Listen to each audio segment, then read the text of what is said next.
Hello everyone, welcome to digital study point Bangla. তোমাদের আরও একটা নতুন ক্লাসে সকলকে স্বাগত জানাই। তোমরা যারা বিপিএসসি টিআরই 3 এবং টিআরই 4 এর জন্য প্রিপারেশন নিচ্ছ, তাদের জন্য বিশেষ করে এই ক্লাসটি। এই ক্লাসে আমরা প্রিভিয়াস ইয়ারের বেশ কিছু প্রশ্ন উত্তর দেখে নেব। হ্যাঁ বন্ধুরা, তোমরা প্রত্যেকেই জানো বিপিএসসি পরীক্ষা মেন যে মেরিট লিস্ট সেটা হয় কিন্তু 120 নাম্বারের মধ্যে। এবার এই 120 নাম্বারের দুটো পার্ট রয়েছে, একটা জিকে জিএস, সেটাতে থাকে 40 মার্কস, এবং একটা থাকে 80 মার্কস, যেটা সাবজেক্টের মধ্যে হয়ে থাকে। এবার প্রশ্ন হচ্ছে এই জিকে জিএস পার্টটা নিয়ে, এই জিকে জিএস পার্টটা নিয়ে অনেকের মধ্যেই একটা ভীতি রয়েছে। হয়তো অনেকে বুঝতে পারছে না যে কী ধরনের প্রশ্ন আসবে, কিভাবে আমরা প্রিপারেশান করব। তার জন্যই কিন্তু এই ক্লাসটি। তোমরা যদি জিকে জিএস থেকে কী ধরনের প্রশ্ন আসে সেই ধারণাটা করে নিতে পারো এবং সেই মতো তোমরা প্রিপারেশান করতে পারবে। তার জন্য যদি গাইডের প্রয়োজন হয়, এই চ্যানেলটি ফলো করো, তোমরা সম্পূর্ণরূপে গাইডটা পেয়ে যাবে। আমরা জিকে জিএস এর প্রিভিয়াস ইয়ার অর্থাৎ বিপিএসসি টিআরই 3.0 এর কোশ্চেন কিছু নিয়ে এসেছি। হ্যাঁ বন্ধুরা, আমরা জানি টিআরই 3.0 এর পরীক্ষা কিন্তু মার্চ মাসে শুরু হয়ে গিয়েছিল, অর্থাৎ মার্চ 2024-এ কিন্তু এই পরীক্ষাটা শুরু হয়েছিল। যদিও প্রশ্নপত্র ফাঁস হওয়ার কারণে সেটা রিজেক্টেড হয়েছে বা ক্যান্সেল হয়েছে, এবং যার রি এক্সাম ডেট আগামী জুলাই মাসে রয়েছে। যাই হোক, সেই পরীক্ষারই জিকে জিএস পার্টের আমি একটা ভিডিও দিয়েছিলাম ইতিমধ্যে। যারা দেখোনি তারা দেখে আসো। ইন্ডিয়ান ন্যাশনাল মুভমেন্ট, অর্থাৎ ভারতের স্বাধীনতা সংগ্রামের ওপর 8টা প্রশ্ন দেওয়া রয়েছে। কী ধরনের প্রশ্ন এসেছিলো সেখান থেকে তোমরা দেখলে বুঝতে পারবে তোমাদের প্রিপারেশানটা কোন লেভেলে নিয়ে যেতে হবে। প্রথমেই বলে রাখি, বিপিএসসি কিন্তু ফাইনাল ধাপ, অতএব কোশ্চেনের লেভেল কিন্তু অনেকটাই টাফ হবে। এখানে কোশ্চেনের লেভেল মডারেট টু হার্ড হয়ে থাকে, তাই তোমাদের প্রিপারেশানটাকেও সেইভাবে বুস্ট করতে হবে। এখানে আমরা জিকে জিএসের জিওগ্রাফির যে 8টা প্রশ্ন এসেছিলো সেটা আমরা এই ভিডিওতে দেখে নেব। মোট জিকে জিএসের যে এই 40 নাম্বারের কোশ্চেন হয়, এই 40 নাম্বারের কোশ্চেনের মধ্যে তোমাদের 5খানা সাবজেক্ট থাকে। 5খানা সাবজেক্ট 8টা ভাগে ভাগ করা হয়। 5টা সাবজেক্ট তোমাদের 5 × 8, অর্থাৎ 5 × 8 = 40। এই 40টা নাম্বারে ভাগ করা থাকে। 1 ইন্ডিয়ান ন্যাশনাল মুভমেন্ট 8 নাম্বার, 2 আসবে জিওগ্রাফি, 3 আসবে ম্যাথ আর রিজনিং, ওই দুটো মিলিয়ে 8 নাম্বার থাকবে। 4 আসবে সায়েন্স এবং ইভিএস, আর 5 নম্বর তোমাদের যে পার্টটা সেটা হচ্ছে কারেন্ট অ্যাফেয়ার্স বা স্ট্যাটিক জিকে। এইভাবে 8টা পার্টে ভাগ থাকে 40 নাম্বার। সেই 40 নাম্বারের জিওগ্রাফি পেপারটা কী ধরনের কোশ্চেন এসেছিলো টিআরই 3.0, অর্থাৎ এই বছরের লেটেস্ট যে প্রশ্নপত্র সেটা নিয়েই আমরা আলোচনা করব। চলো বেশি দেরি না করে মূল পর্বে যাওয়া যাক। আজকের ক্লাসের প্রথম প্রশ্নটা দেখে নাও। আমি যে সেটটা আলোচনা করছি সেটা হচ্ছে 16 মার্চ 2024 সালে এই পরীক্ষাটা হয়েছিল। সেকেন্ড শিফটের কোশ্চেন নিয়ে আমি আলোচনা করছি। আর বাল্টারো গ্লাসিয়ার ইজ লোকেটেড, হয়তো অনেকের এই নামটাই প্রথম শুনবে। জিওগ্রাফি যারা স্টুডেন্ট অর্থাৎ জিওগ্রাফি নিয়ে যারা পড়াশোনা করেছো তাদের ক্ষেত্রে এই নামটা পরিচিত হলেও সাধারণের ক্ষেত্রে কিন্তু এই নামটা পরিচিত নাও হতে পারে। যাই হোক, দেখো বাল্টারো গ্লাসিয়ার অর্থাৎ হিমবাহ কোথায় অবস্থিত, অর্থাৎ কোন পর্বতে অবস্থিত। অপশান এ এখানে দেওয়া রয়েছে Zanskar, option B Karakoram, option C Pir Panjal, option D more than one of the above, আর option E none of the above. এখানে সঠিক অ্যান্সার হয়ে যাবে কারাকোরাম। কারাকোরাম পর্বতের এই বাল্টারো গ্লাসিয়ারটা অবস্থান করছে, অর্থাৎ বাল্টারো হিমবাহটা অবস্থান করছে। আর এ থেকে যে ইনফরমেশনটা জেনে নেওয়া দরকার, কারাকোরাম যে পর্বত, এই কারাকোরাম পর্বতশ্রেণীতে একটা গুরুত্বপূর্ণ বা ভারতের দীর্ঘতম হিমবাহ অবস্থান করছে। তার নাম কি? তার নাম হচ্ছে সিয়াচেন। সিয়াচেন পর্বত, সিয়াচেন হিমবাহ, সিয়াচেন হিমবাহটা কোন পর্বতে অবস্থিত? সেটাও কিন্তু কারাকোরাম পর্বতের মধ্যেই অবস্থান করছে। এটা ভারতের দীর্ঘতম হিমবাহ। চলো নেক্সট প্রশ্নটা দেখে নেওয়া যাক। Which of the following statement about central highland is correct? অর্থাৎ ভারতের যে উচ্চভূমি, মধ্যের উচ্চভূমি, সেই মধ্যের উচ্চভূমি সম্পর্কে নিম্নের কোন বর্ণনাটা সঠিক? অপশান এ বলা রয়েছে it is a part of Deccan plateau, অর্থাৎ এটা হলো দাক্ষিণাত্য মালভূমির অংশ। Option B it is bound by আরাবল্লী, এটা আরাবল্লী পর্বত দ্বারা সীমাবদ্ধ। Option C its western part is Malwa plateau, এর পশ্চিম দিকের অংশতে মালয়া মালভূমি সেটা অবস্থান করছে। Option D more than one of the above and option A none of the above. আমরা জানি ভারতের ভারতের যে উচ্চভূমিটা, এটা যদি ভারত আমরা মনে করি, তাহলে ভারতের উচ্চভূমিটা এই জায়গাটা করে অবস্থান করছে, আর ভারতের আরাবল্লী পর্বত এই জায়গায় অবস্থান করছে। তাহলে এক্ষেত্রে সঠিক অ্যান্সার হয়ে যাবে ইট ইজ বাউন্ড অফ আরাবল্লী, অপশান বি। আরাবল্লী পর্বত অর্থাৎ এর পশ্চিম দিকের অংশটা আরাবল্লী পর্বত দ্বারা সীমাবদ্ধ, এবং এটা দাক্ষিণাত্য প্লাটিউর অংশ একদমই নয়, এবং এর পশ্চিম দিকে মালয় প্লাটিউ নেয়, কারণ মালয় প্লাটিউ এর পূর্ব দিকে অবস্থান করছে। তাহলে এক্ষেত্রে সঠিক অ্যান্সার হয়ে যাবে অপশান বি।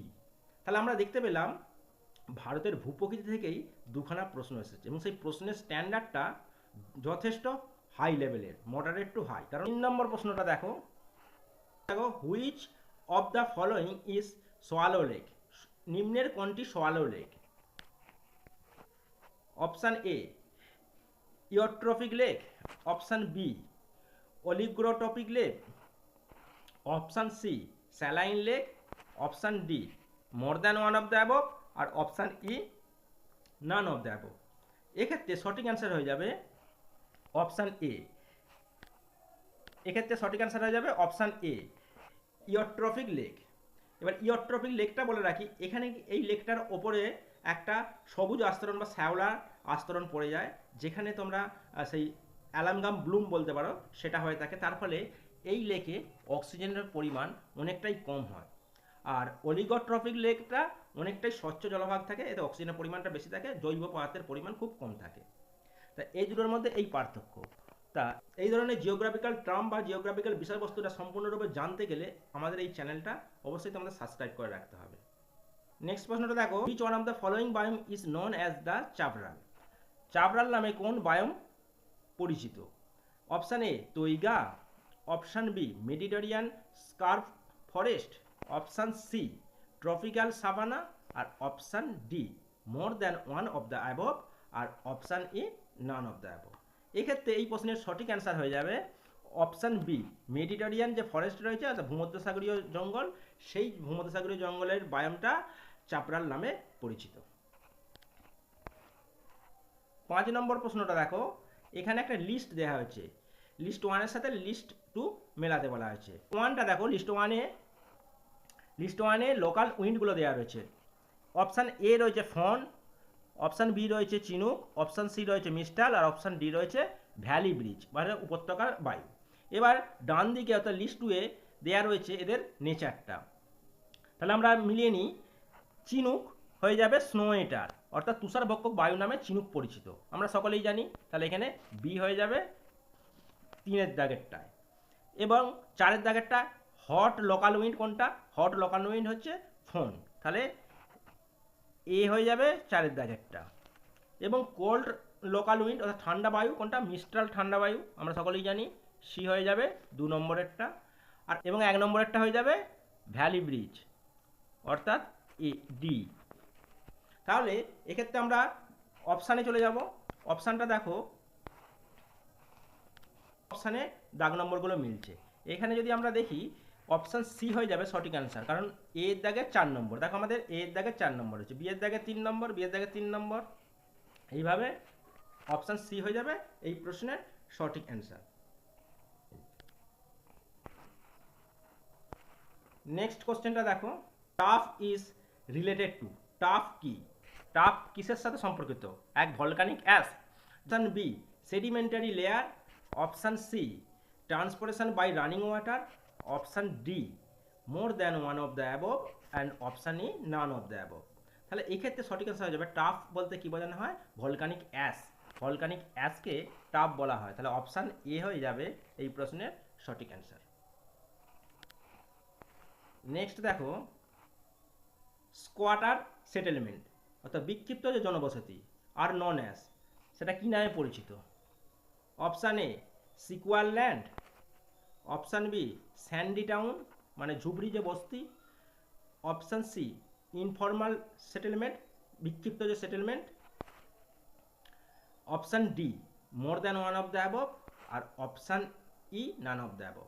এক্ষেত্রে 7 নম্বর প্রশ্নে দেখো, স্কোয়াটার সেটেলমেন্ট স্যান্ডি টাউন আর ইনফর্মাল সেটেলমেন্ট দুটোকেই বোঝানো হয়। তাহলে এক্ষেত্রে সঠিক অ্যান্সার আমাদের বেছে নিতে হবে option D, more than one of the above. হ্যাঁ বন্ধুরা, প্রথমেই বলে রাখি বিপিএসসিতে এমন কিছু কিছু প্রশ্ন থাকে যার উত্তর দুটোই হবে, তার জন্যই কিন্তু অপশান ডিটা দেয়া থাকে। এক্ষেত্রে সঠিক অ্যান্সার তাই আমাদের ডি হয়ে যাবে। আর 8 নম্বর প্রশ্নটা দেখো, এইটা সবচেয়ে সহজ প্রশ্ন আজকের সেটে।